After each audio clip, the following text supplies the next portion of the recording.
2, 3 into the 4. Snoop Doggy Dogg and Dr. Dre is at the door. Coming, Birdie.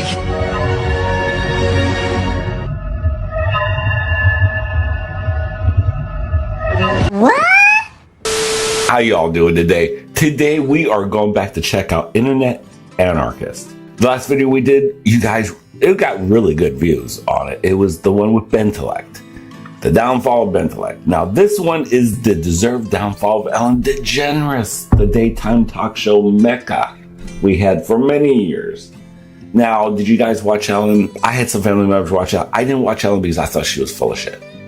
I thought she was full of shit for so many years, but there was no, at that time, no one was saying anything. Everyone seemed like she was the nicest person on the planet, which I thought was what?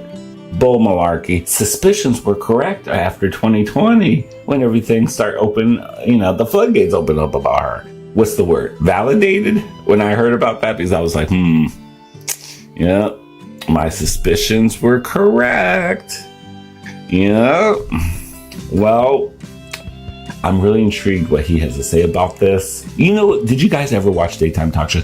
The one I watched the most, there was, Maury Povich, and then there was Montel Williams. Remember Sally Jesse Raphael back in the day?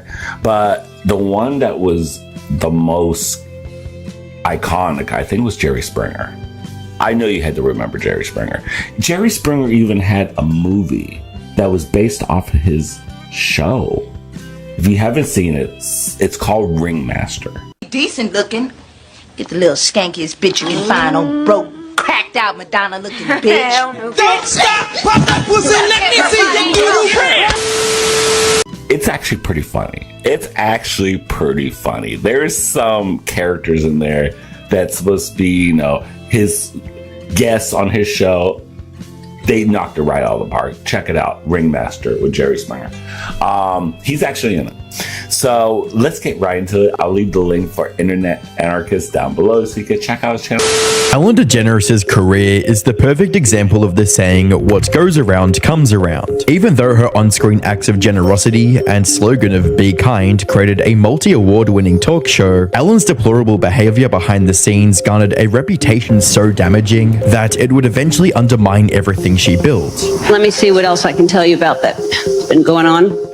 Oh yeah, I got kicked out of show business. Yeah. Hi, I'm the Internet Anarchist. I create weekly YouTube documentaries, and today we'll be delving deep into the well-deserved downfall of TV's most hated comedian, Ellen DeGeneres. How her persona of positivity captivated millions, who Ellen was when the cameras were off, and what happened to her career when these two parts of her life inevitably collided. To say Ellen had a knack for stand-up comedy would be a gross understatement. Within 5 years of dropping out of college to pursue comedy, Ellen went from working an MC gig at a local pub to winning the award for the funniest female comedian in America and getting her first television appearance in the popular 80s talk show, The Tonight Show. I'm always thinking about these things because to me life is very precious. It's very special. We're here for such a short time that everything on this earth should have a reason, should have a beneficial purpose. And I feel like everything does, except for fleas. Fleas do nothing at all beneficial. I always thought at times like this when we can't figure it out for ourselves, wouldn't it be great if we could just pick up the phone and call up God and ask him these things? Just pick up the phone and call up God. Yeah, hi God, this is Ellen. Ellen, DeGeneres. DeGeneres. What's so funny? No, I never thought of that. It does sound like that, doesn't it?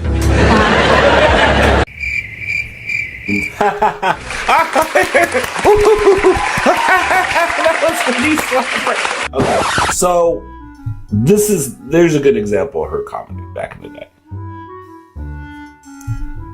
You'll probably get one or two good jokes. The rest is kind of like that. It's never been that great, in my opinion. Like, I've seen a couple of her stand-up comedy shows because I was like, at that time I was like, support a fellow, gay person, she was broke ceilings as far as that back in the day in the 90s and stuff. So, I tried to, support her, even though her comedy specials were, not knee slappers by any stretch of the imagination, but, still try to be supportive. And yeah, I kind of regret that now, but it is what it is. Ellen's unique perspective on life, deadpan humor, and sardonic personality haircut, though. both entertained audience members and built a connection with them. While her stand-up routine was sometimes self-depreciating, Ellen always based her jokes on relatable everyday situations, which gave her performance a broad appeal. This translated into Ellen's star. She almost looks like Jerry Seinfeld from the 90s with that hairstyle. She really does. How did they not know she was a lesbian back in that day? Because that hairstyle just gives it. She looks like a bus driver. I mean, come on, let's just be honest here. In her own sitcom about a quote neurotic bookstore owner who deals with life through comedy and extensive rambling. Oh my God! What'd you do that for? I can't believe you'd want to watch this. She's our friend. That's disgusting. Wait a minute, where'd you get this tape anyway? I don't know. By the TV from that box. That's Anita's box. Apparently. While the series was a hit with fans and received multiple Emmy Awards, ABC cancelled it in 1998 following the controversial Puppy episode, which saw Ellen become the first openly homosexual lead character on a television show. Puppy episode. See the truth. I mean, be who I am. I'm 35 years old. I remember I'm this. so afraid to tell people. I mean, Susan, I'm gay. Even though she was able to get roles in other TV That was called the Puppy episode? Why was that called the Puppy episode? That, it's not the coming out episode, but the Puppy episode? Okay, I never knew that one. They called that the Puppy episode? and movie productions, Ellen's first taste of controversy left was an in Dr. indelible Dolittle? mark on her career. And the sitcom had been very successful. It wasn't. It went downhill. It did make a difference. Huge. And then you had a very tough time. You couldn't get a job. What was that like? Not only couldn't get a job, couldn't get someone on a phone. I mean, they're literally, the show was canceled and no one called me. It was just, I found out, my assistant read it in the paper. I felt sorry for myself. I felt like this isn't fair. I thought people liked me, and why did this change anything? And I still am the same person, and, everything felt horrible to me. However, I'm sorry, but Barbara Walter, but Barbara Wawa, I like to go. Where did I hear that from? I can't remember. But anyway, Barbara Walters' interviews always fascinate me because she did a lot of the talking. Barbara Walters did. There's a good example right there. He has a lot of good clips in this. Internet Anarchist. You said you couldn't find a job. It was doing bad. Girl, you're the interviewer. You ask one question and you let them do all the talking. Why are you giving us like the foundation and she's just almost like a narration. So, and then you walk down the street and you were crying and almost that same cadence. It's like, Barbara, shut the hell up. Just ask the question and just, hey, Ellen, you're a lesbian. Yes. I'm a rug muncher. Yes. Okay, great. Your show was canceled. Yes. It was in 89. Yes. Next. Something like that. But you couldn't find, it was horrible. And then you were sad and then you see her, Barbara's like, that reaction. Barbara, sit down. entering the 2000s, Ellen's career would get a revival through a voice acting role as Dory in the highly successful animated movie Finding Nemo. Ellen's performance as Dory positively impacted her career in three distinct ways. 1, it reminded old viewers of what made Ellen's comedic style so special. 2, it introduced her to a whole new viewer base. And 3, it reignited interest in her career from Hollywood executives. By the 8th of September 2003, Ellen made her debut as a daytime talk show host with the first episode of The Ellen DeGeneres Show. Cue cards are right there, and you may not think I need cue cards, but every single thing I'm saying is on the cue card. For instance, excuse me, my throat is so dry. Let me show you right here. We have.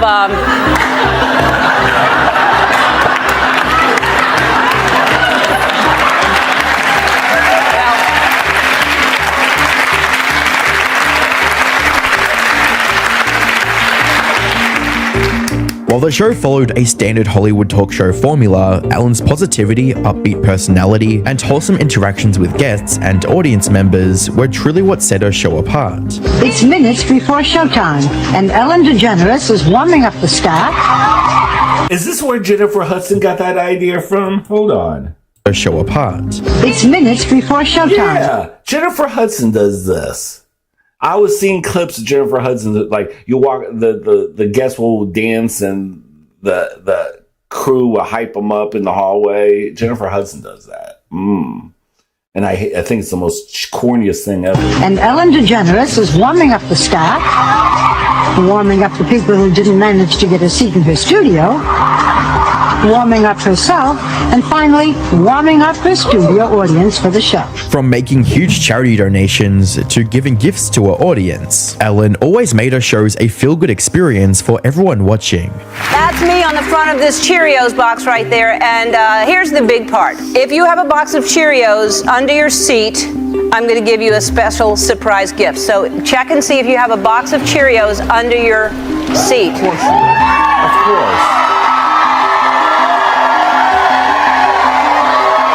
Of course she would. You think Cheerios wouldn't send her a Mack truck full of Cheerios boxes to promote? Hell yeah, she would. It's the cheapest thing that they give to her to give out and say, you better have some prizes. There better be a vibrator in there or something that's worthwhile in there. Make it a worthwhile prize. All right. Not just a box of cereal. So all of you got, isn't that interesting that what a coincidence all of you would get a box of Cheerios. You're all going to share this gift. Yeah. It's the biggest gift I've ever given anybody, ever. And I hope you continue to pay it forward and share all the good. Hold on to your Cheerios because all of you are splitting $1 million. Making the audience feel good. You have to pay taxes on that? That's my first thought. That's my first thought. I hate to say it. When you hear, oh, we don't get money, do I have to pay taxes on that? I'm sure I do. It's always good for the ratings, as the Ellen DeGeneres show would run for almost 20 years, draw in millions of viewers per episode, and win 80 plus awards. Combine this with Ellen's skillful use of social media to promote her show, and it's no wonder why she was a household name for so long. However, that success wouldn't last forever. This picture looks like someone bitch slapped her right on the side of the face. I can tell this must be the shadow of her head right here, but it just looks like someone just backhanded her ass right here. It looks like she has a red palm print on her face. It's just funny. I'm sorry. As the public perception of the show and its host were gradually flipped on its head, as viewers got a closer look behind Ellen's mask of positivity. Ooh. Throughout Ellen's time as a talk show host, there has always been a subtle but consistent undercurrent of resentment from people who either knew her personally or worked with her professionally. The first major signs of this would come during the 2007 Writers Guild of America strike. At the time, Ellen refused to side with her writers by crossing the picket line to continue working on the show. While some saw Ellen's decision as a necessary evil to maintain the jobs of the non-writing staff, others saw this choice as a selfish ploy to keep her ratings up. Around this time, one of Ellen's former writers would make a blog post discussing who she really was when the cameras weren't rolling. We'd watch her in rehearsals, smiling and winning us over with her charm and comic timing. Then the director would yell cut, her face would fall, and she'd level a glare at the writers. Why do you keep writing these unfunny jokes? I'm disappointed in Ellen, but not surprised, given what I've seen from her with my own two eyes. While these claims wouldn't have much impact on Ellen's public image, this entire incident sowed the seeds of doubt in viewers' minds and opened the door to skepticism to her trademark acts of kindness. At the end of the day, if Ellen wasn't willing to show some compassion to the people she worked with, then was she worthy of being deemed as a kind person? By the late 2010s, suspicion around her kind persona had festered to the point that people were making compilations of and writing articles about the worst things Ellen has ever done. From insensitive jokes about guests' purse every single time Ellen let the mask slip and exposed her true intentions. A particularly egregious example of this was the infamous gift shop incident. Oh, I wonder if they're going to bring up one incident with Mariah Carey. I'll tell you. Let's see if this might be it. But I'll tell you something about Mariah Carey with Ellen that it pissed me off about what Ellen did to Mariah Carey. During one of her episodes, Ellen tried to test the trustworthiness of her audience with a gift shop where people could only take one item. Ellen would single her out of the crowd and humiliate her in front of everyone. I really, I'm sorry, that's embarrassing and everything, but let that be a lesson to you, because you think it is. You think nobody's watching you, and you just need to be a good person just because you want to be a good person. You go sit in that Ellen jail over there right now. Not the Ellen jail. Girl, you gonna go do that? You better than me. You'll steal stuff back there. Come here, this way. Okay, that's kind of fun. It's still stuff. Okay, that's kind of fun. But I would not sit. What's your sister's name? Anna.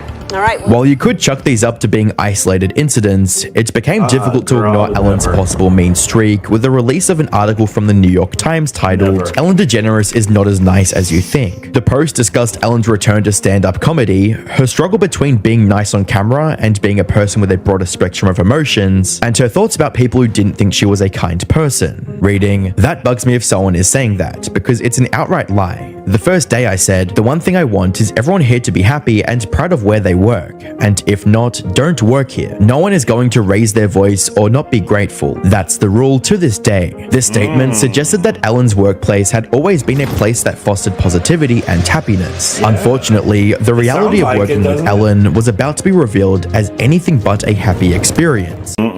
BuzzFeed released an article detailing the toxic work experiences of one current and 10 former employees of the Ellen DeGeneres show.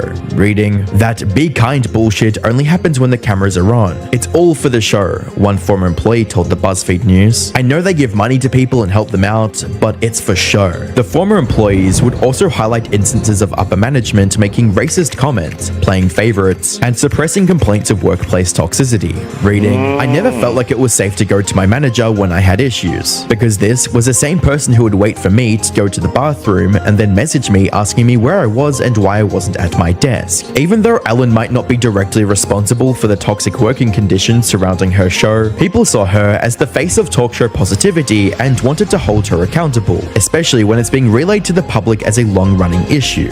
Hedda Muscat was with Ellen from the beginning in 2003 when the talk show was launched. We were told from the very beginning, don't talk to Ellen, don't do this, you can't, go into her office. It was very nerve-wracking, very stressful. We all walked on eggshells all the time. Muscat says despite Ellen's Queen of Nice reputation, it became clear early on that it would not be a pleasant place to work.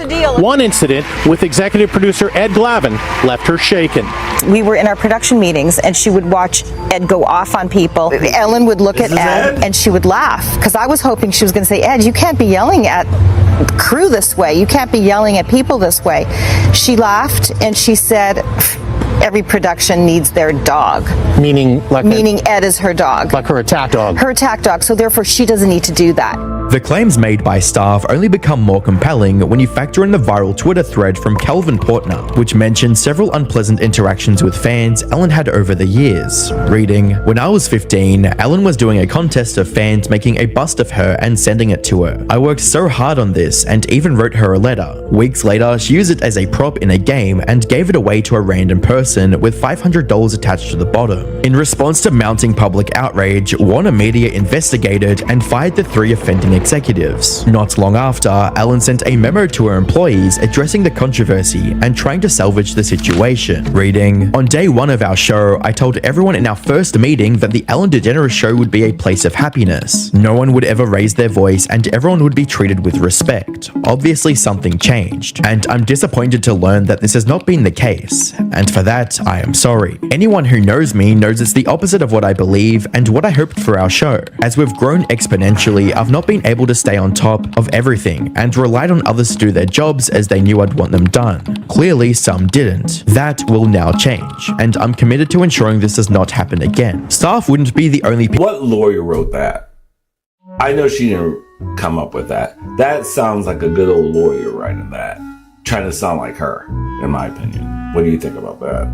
Do you think she typed this up herself? Ellen had Mariah Carey on her show. Come to find out after the fact, Mariah Carey was pregnant. She didn't tell anybody. Apparently, Ellen found out about it. So what she was going to do is, because Mariah Carey didn't want to let the cat out of the bag, she was going to try to, kind of, isn't went in her own time, because it was still, I guess, early in the pregnancy. Is that people are saying that that you're pregnant? There's rumors. Don't discuss that. All right. Well, you don't have to. No, answer. that's okay. No, honestly, you don't have to answer me. Let's just toast with champagne and decide. You're pregnant. You're pregnant. You are pregnant. Fashion. I'm just so sorry that it's come to this. Girl, I really don't know what to say other than you're full of shit. this has gone on way, way, way, way too long. People have gotten away with murder, and that's what's happening. So we've got to see fairness, and we've got to see justice for all, because right now this is not a fair world. Not at all. Most viewers thought Ellen's vague apology was a hollow PR move meant to win back public favor, but that didn't stop her from trying to paint a different narrative. By the start of season 18, Ellen would once again address viewers and reassure them that everything was perfectly fine, despite the opposite being the case. It cost her show over 1 million viewers, and that was only the beginning, as the downward trend would continue for the rest of season 18. Upper management could see the writing on the wall, and by May of 2021, Ellen announced that season 19 would be her last season. And today I have an announcement to make. Today, I am announcing that next season, season 19, is going to be my last season. So, the past 18 years, you have to know, has changed my life. You all have changed my life. And I am forever grateful to all of you for watching, for laughing, for dancing, sometimes crying. This show has been the greatest experience of my life, and I owe it all to you. When asked about how she felt about the show ending, Ellen would try to play it off and describe it as an emotional experience for everyone. How did it feel in that moment? To say it today? Yes. Emotional. Because I haven't been sleeping. I've been trying to, anticipate how to tell them and, hope that everybody would take it okay. A lot of people were very emotional, and I got emotional. So that was that first step. And then today was the first time telling, everybody else. So it was emotional. However, when pressed about the controversy, wait a minute, this is Ellen. Ellen, is this her psychotherapist? Who is this chick? Who is this chick interviewing her? This is Ellen's show, right? Woe is me. Oh, I don't know. I said you're the interviewee now, Ellen, on your own show, so we can get some sympathy points. We're looking for the sympathy points. for her low rating, Ellen would be far less charitable with her words. I don't have to remind you there was an allegation of a toxic workplace. You had to get rid of 3 top managers here. People went after you personally. Did that have anything to do with this decision? Well, it's certainly, if it was why I was quitting, I would have not come back this year, because everything happened. Oh, would it? What you're talking about is last summer. And honestly, I really did think about not coming back, because it was devastating. Because it started with me. It started with attacks on me and attacking everything that I stand for and believe in and built my career around. I am a kind person. I am a person who likes to make people happy. I am a people pleaser. This is who I am. There must be some truth to it, because it's not stopping. Worse still, Ellen wouldn't take any accountability and described the incident as a coordinated attack. I still don't understand it. I thought something was going on that because it was too orchestrated, it was too coordinated, and people get picked on, but for 4 months straight for me, and then for me to read in the press about a toxic work environment, when all I've ever heard from every guest that comes on the show is what a happy atmosphere this is, and what a happy place it is. Even though every guest,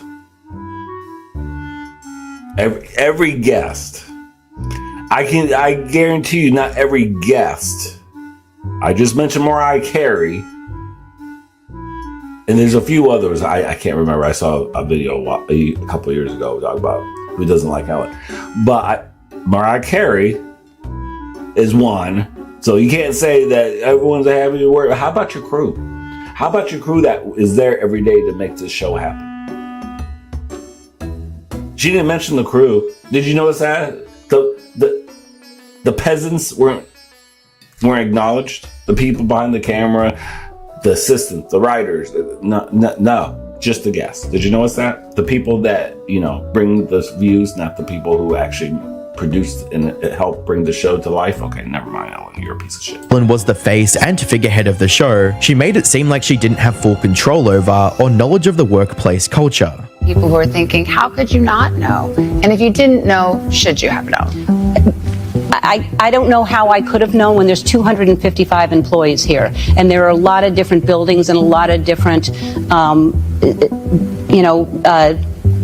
there are different areas, and I delegate. There are bosses to each different area. It is my name on the show, so clearly it affects me, and I have to be the one to stand up and say, this can't be tolerated, we need to make changes, what can I do? And, unless I literally, stayed here until the last person goes home at night and checked in with 255 people, but I do wish somebody would have come to me and said, hey, something's going on that you should know about.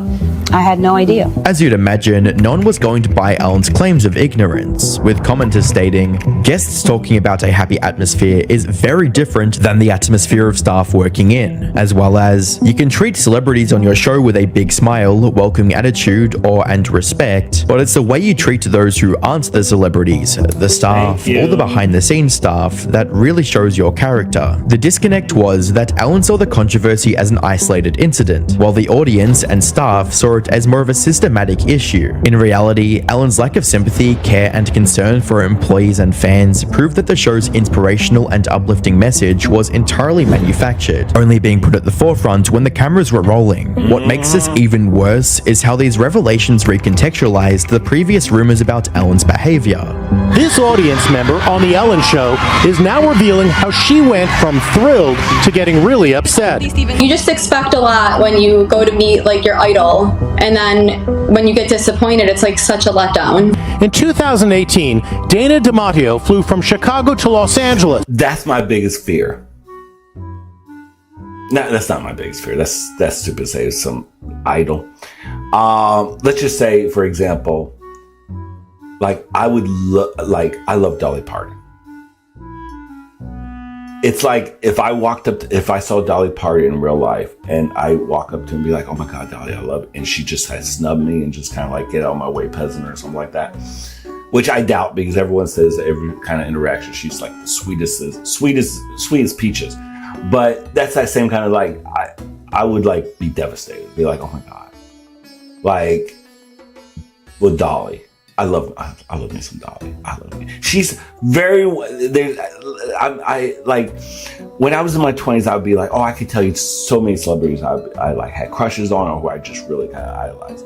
Now in my 40s, after seeing so many years of seeing such trash in Hollywood, hearing about trash about how Hollywood and the music industry is, and how predatory it is, it just turned me off.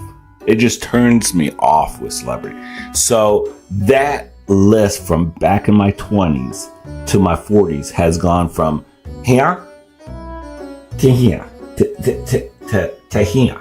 If I'm here to here, that's how it went. So Dolly Parton is one of the very few on that list that stayed on that I just I adore, because she just, And another one is Ozzy and Sharon Osbourne. Rest in peace, Ozzy, by the way. Ozzy just passed. That's so sad. I was watching his last live show. He was singing Mama, I'm Coming.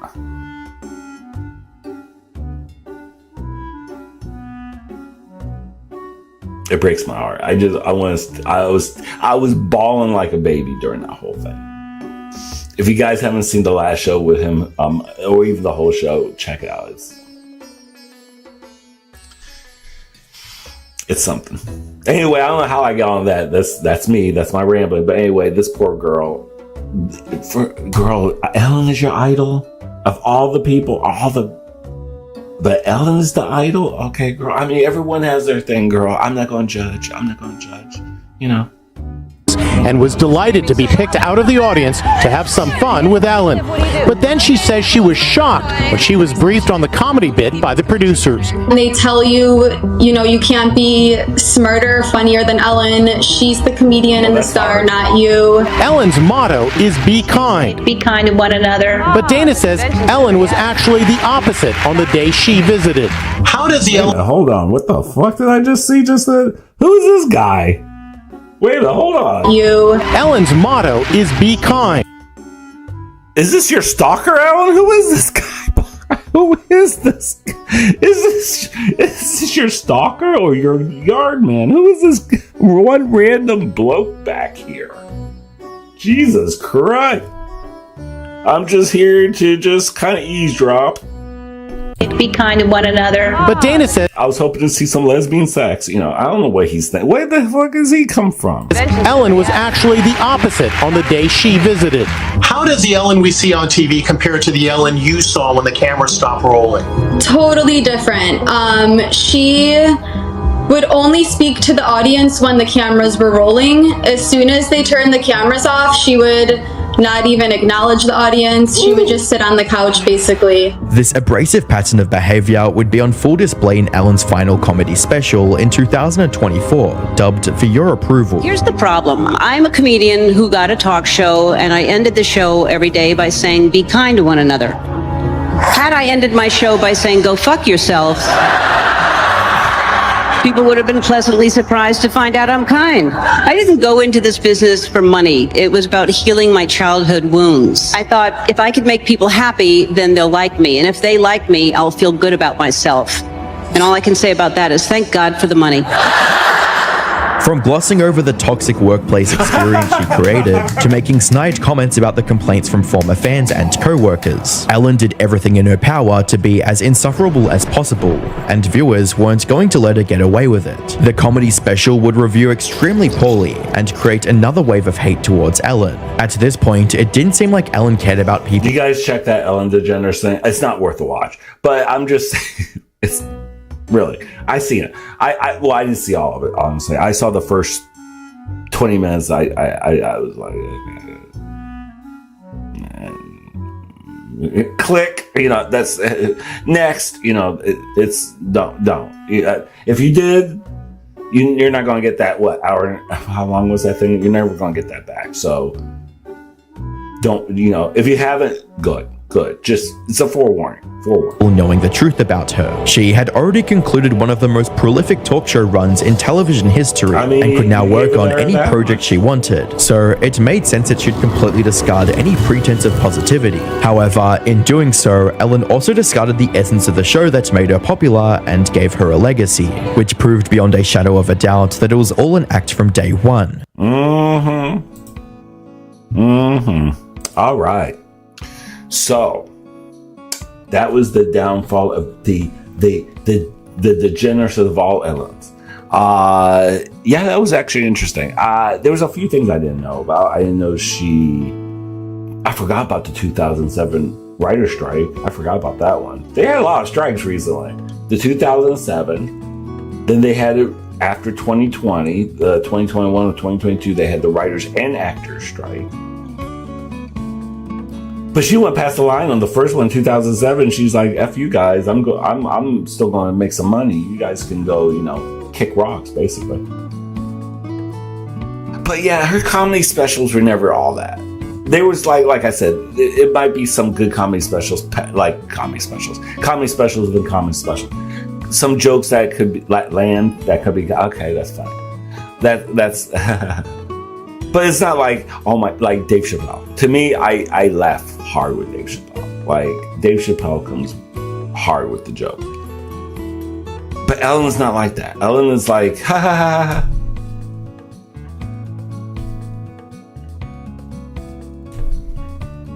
ha. Oh, that's relatable. That's real. Yeah, that's relatable. Yeah.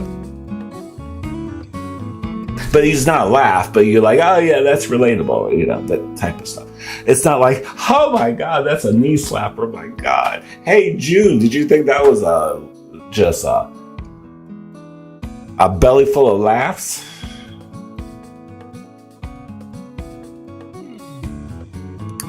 Will you tell your psychotherapist how good this was in your next appointment? Like, no one's going to do that. And Barbara Walters, oh my God, I forgot how Barbara Wawa, it was like in interviews. Oh my God, that refreshes my memory with her. Let me know in the comments. I hope you guys enjoyed this one again. Another banger from Internet Art Anarchist. And yeah, take care of yourself, take care of each other, love, peace, and grease. And